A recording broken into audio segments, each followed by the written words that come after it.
pins are a big deal in my mind. So I have a few different pins here that we're going to talk about so we can discuss the importance of pins.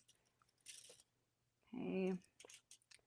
All right. So turn this around so you guys can see these a little bit better. Okay. So these are the clover flower head pins. So are these. What's the difference? These have a color on either side. They have like a red and a salmon color. This one is the same on both sides. That's not the only difference. These are the heavy duty ones and these are the medium. So I think they're called heavyweight and medium weight. And they are different in that they bend more. So this is the medium weight, and you can see I can bend that pretty good right there. But I can't really bend that one. Okay, these are super strong.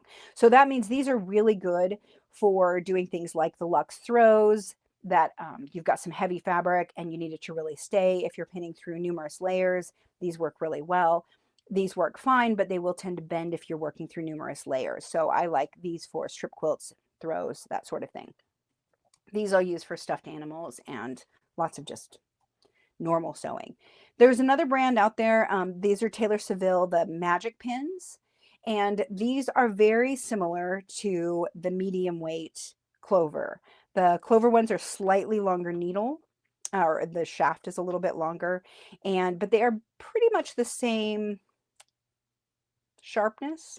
The clover is a little bit sharper, and these are a little bendy.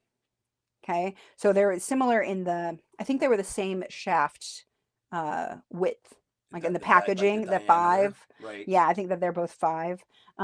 So they're both a little bit bendy. This one, the magic pins, I've noticed I've bent them more. So when I'm working with thicker fabrics, I'll go for the heavyweight. Okay, but they're totally fine pins. The clovers, that was interesting. I haven't tested the sharpness before, and they were definitely sharper. So yeah.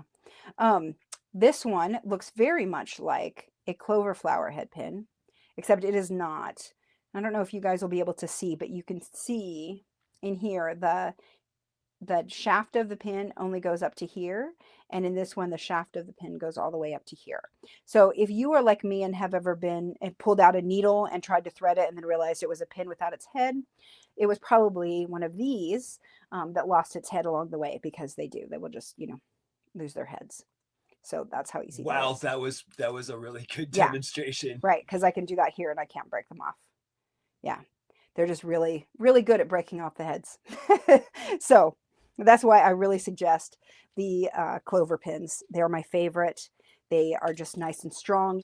So this is how you buy the medium weight ones. They come in these little packs, and then the heavyweight ones come in the little plastic box. And then you can't see it, but the way that I like to store my pins is on these circles. And then I also have my little pin cushion here that Hawk was nice enough to color coordinate for me. These are 0.55, and I believe the heavyweights are 0.7 millimeters, and that is for the shaft width. So that tells you that it's a heavier pin. So you'll also find clover pins that are flower head pins that are blue, that is like a kind of a bright blue and a light blue, and those are fine.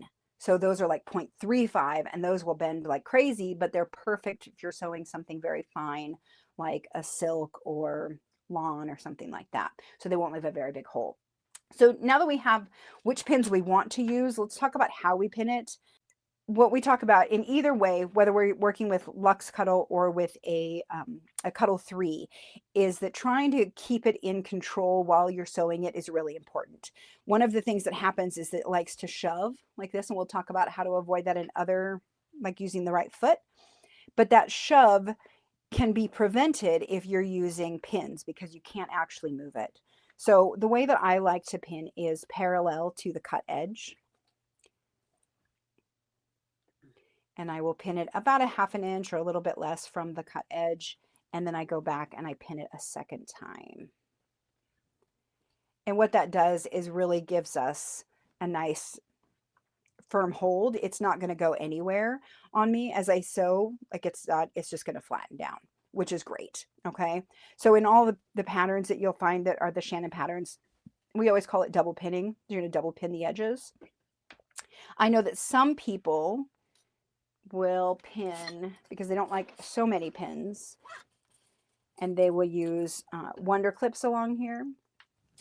But I find I like Wonder Clips for certain things, but for this isn't my favorite because they don't tend to hold super tight. So this is another way that I've seen people do it though. And I know a couple of the Cuddle ambassadors use this technique, but really the idea is to hold it down here where you're going to sew, but the pins will hold it so it can't move. If you only do the clips, you still have all sorts of movement here. So this can move like, yeah, crazy. And so the two of them are not going to stay together, whereas the pinning will actually keep it so that they're not going to move apart from each other. I can't get them to do that where it's pinned. Okay.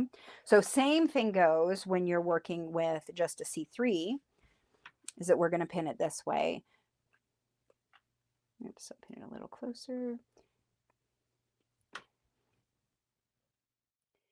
So I will say it makes a big difference with the pins that you use too, because if you're using pins that are not very sharp, I have to work with it a lot more. Okay, so here's another one of the not great flower heads, and they don't slide through as nicely. So even if I'm like, yeah, see, it just catches. So it isn't necessarily just about my hand motion, and I've definitely done a lot of pinning, but I will say that the Clover pins just slide through. There are these little pins. These are also from Clover. These are glass head pins, which I really like for other things, but they don't work very well for here because they're so fine. And you can see that if you were, for example, making this into something where we had to top stitch, I can put these in here and then just completely lose them. So they'll just go bye-bye, which then means you have to find them the painful way of squeezing until you find them. Whereas these flower head pins, I can still see them popping up there. I don't know if you can see, but there's a pin right next to it. But it just completely buries in there.